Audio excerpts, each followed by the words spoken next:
Noon. Exactly.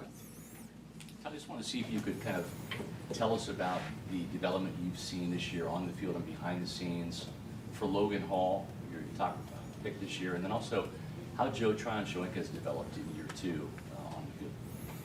Logan developed, he had a pass rush early. He had to learn the run game. And taking on double teams and playing a different type of technique than he played when he was at Houston took him a minute, but he's coming around in the second half of the season. We trust him more inside, playing the run and the pass, and learning the pass rush games are difficult because we have schemes every week, but he has a pass rush skill, and he's becoming a full free down player. So his development in the second part of the season we're very pleased with. And Joe has a lot of athleticism. Everybody knows that, but he has to learn the game. He's learning it week by week. He's learning it. He knows it.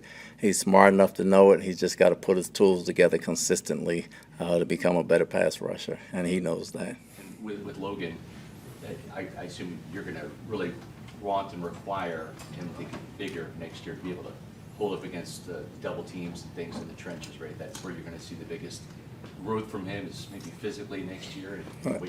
In the program for a year, you should naturally get stronger and a little bit bigger. We like him where he is. He can use 5 or 10 pounds. Even if he just gets strength, he'll be fine. But understanding the scheme and understanding the technique will help him taking on the bigger guys. What do you say he weighs right now? 295, 298. Other than the dropped interception, were you happy with the way Sean Murphy-Bunting played the other night? I thought Sean practiced well last week, and I thought he played a heck of a ball game. Speaking of cornerbacks, could you just talk about the game Carlton Davis had with the pass breakups, the interception? It seemed like that was his best game of the year, maybe the best game he's had in some time. Do you agree with that assessment? He competed. He did a lot of things well. 2 or 3 things just we can help him out with, or he can do better. But he competed. He didn't give up the deep ball. He's heard it all week. Chase has made great catches and runs on everybody. He's a great receiver. Carlton competed, and he made some plays for us. You guys really turned the ball over this year, and then you had the multiple interceptions there in this game. Was there anything that jumped out to you now that some time's passed? I know obviously you watched the tape, but anything that jumped out to you as to maybe why suddenly those turnovers are starting to be an issue this year? No, they shouldn't be. I mean, it's rare that it happens like that in the second half, and I haven't seen it since I've been in the league. So you try to dust it off. You have the fumble between Tom's played a long time, Lenny's played a long time, and the interception, one of them didn't have any pressure on it. We just got to make better decisions. Todd, we didn't see Donovan out there today during the portion open to us. And what's his status, and how did Tristan look today? Donovan was getting treatment on his foot, so he didn't practice today. And Tristan was limited today. He's getting better and better. We'll evaluate him as the week goes. Is Jamel Dean in play for this week, or does he still need a little more time? He needs some more time. When you came out in this last game, obviously you guys put up points right away in the first half, but it seemed like there was, I don't know if aggressive is the word, right? Maybe you got the coverage you liked, but Tom seemed comfortable throwing the ball early and often in that game. Was a reason for more of an attack mode in the passing game right off the bat? We had more play action on first down, and they blocked it up pretty good. He had time to throw the ball downfield, and they were playing some cover 3, so there's going to be some zones open in cover 3. They gave him time to throw, and he connected with Mike. I know that the second half just, your plans kind of, you had to throw those out the window because of the turnovers, and you couldn't necessarily get into a rhythm offensively. It seemed like you guys did more play action and more motion in the first half versus the second half, like not numbers-wise, but like percentage-wise. Was there a reason why you got away from that? I don't know if it was a pressure thing, that it seemed like they got to him earlier. I don't think we got away from it. I think the ball got turned over so early we didn't get a chance to get back to it. I think the 4 turnovers happened in about 11, 12 plays, so by that time you're kind of out of everything to even try to get into something, so it just didn't work out that way. Yeah, I was wondering if it was just a rhythm thing, yeah.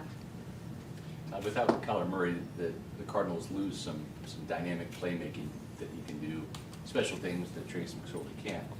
I know you're scheming for the system, but what jumps out at you about the Cardinals' offense, even without Murray on the field, that is worrisome to you guys? They have very good skilled guys. They're very fast. Obviously, Hopkins has been doing it for a long time, one of the best in the league. He's got outstanding hands and competes. They got Hollywood Brown and they got Robbie, so they got tons of speed outside. Connor does a heck of a job for him, blocking, catching, and running the football. So he's kind of a triple threat, so to speak. They got McBride, they just drafted. We loved him coming out of college, so he was a great player there, and they got a huge offensive line. And as far as quarterback, you know, whether it was Kyler or whether it was Colt or whether it's McSorley, you know, they kind of run their system. All three can run the football. So, you know, Kyler may be faster than everybody because he had elite speed, but everybody else can run the ball as well, and they throw it just the same. So we got to prepare for everything. Todd, as disappointing as the record has been, all your goals are still in front of you. I mean, every single goal.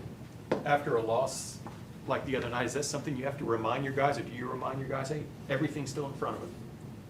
Well, you always remind them, but you correct them first. You know, you correct the film and you go over the tape and you're still pissed off and disappointed regardless of what's in front of you.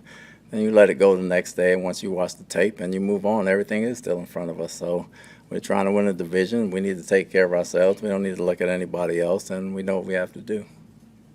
Could you speak to the life and legacy of Franco Harris, what he's meant to this league? I mean, I've watched him growing up, and you know, I've only met him twice. I don't know him personally that well, but for what he's done, not just the Steeler organization, but to the league, winning Super Bowls, the immaculate reception, obviously, and he was a heck of a guy when I did meet him. Anytime you lose a guy like that, you know, us older guys that remember that kind of stuff, it kind of hits home a little bit because that's kind of how you grew up. When did you get to meet him? A couple of events. I met him at a couple of events way back when. One time I was playing, one time I was coaching. Todd, this Cardinals defense has turned over roster-wise from when you were there, obviously many years ago. But what Many years ago. what do you think about this new Cardinals defense, the pieces that they have? What concerns the Buccaneers the most about? They're very athletic. They have a lot of speed, and they're very opportunistic. You know, they can come from anywhere, obviously. Vance can blitz them from anywhere on the field. They're pretty athletic up front with J.J. and the Buddha in the back end. They got two very good linebackers they drafted the last 2 years that can run the football, and they try to come after you on the edge. So they cause some consternation if you're not on your toes. We got to make sure we're sharp on the blitz pickups and make sure we understand we see everybody on the field. They don't just blitz one or two guys. All 11 guys are options. It's been almost a little over a year since Godwin tore his ACL, his MCL. We watch him every week. What do you make of like that kind of a recovery, and what do you see now when you watch Chris play?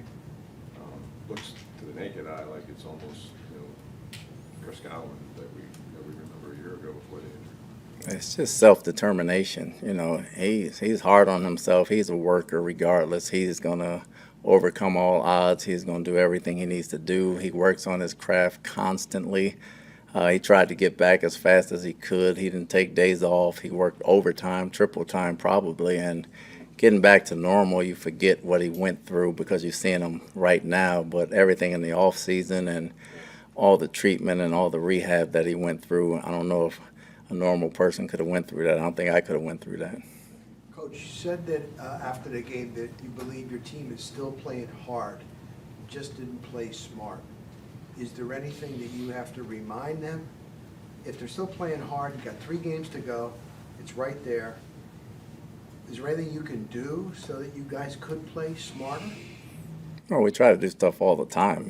You coach football. You coach football. They make mistakes. Coaches make mistakes, and you keep coaching football. And when we play together and stay together, we'll be fine. When we coach football, we correct the mistakes and we move on. And do you sense that? Because sometimes when a team's losing, that they're still all together. Do you sense it? We've been all together all year. When you go to that practice facility, you see the division banners. There's not many of them, right? There's like 6. Correct. And that's 46, 47 years of football in Tampa Bay. Is it a reminder that winning a division title, well, you have all these expectations, and everybody does, Super Bowl, right, all that it still is a rare thing around here to actually capture division, however you do it. No one remembers or cares, particularly once you're in the playoffs. They're hard to come by. In any division you win, regardless of whether you're 17-0 or whether you're 4-13, you win the division. And you have a division banner, and then you try for your next goal to get to the Super Bowl. So our first goal is to win the division, so we're trying to do that. If we can win the division, then we'll try to focus on getting playoff games and win the Super Bowl. Todd, you elected to be the defensive play caller this year in addition to the head coach. How has that gone for you? Has that been what you have, when you had expectations for yourself in this role, being the head coach of the team and the defensive play caller? Has it gone according to script? Is it something that you're looking to continue next year, or is it, I mean, you've had some collaboration obviously with Larry and with Casey, but just from your perspective, how's that gone this year? I think for me, it's been easier just because I was here once before, and I've tried it the other way, and it didn't work. And you don't become a head coach and then become an expert at calling an offense, just like you don't become a head coach as an offensive coordinator and become an expert at calling the defense. So I knew I was best served on the defense this year, and we didn't change, so we were coach short. So next year I haven't gotten to yet deciding wise, but it was pretty easy for me this year because of what I went through, and I understood what I had to do and the decisions I had to make. So it's been going good. Which I understand you like to listen to Christmas music. Is that true? And do you have a particular favorite carol that you prefer over others? And would you like to sing it for us, since you have the pipes to do so? I do listen to Christmas music. I have about 5 favorites. Luther, every year, every Christmas. The Temptations, Everything for Christmas. Sir Charles Jones, Santa Claus is Coming Home. Andra Day, Winter Wonderland. And my 5th one would be Wendell B, Santa You Smooth. Thank you. Be glad before you get a chance to sing it.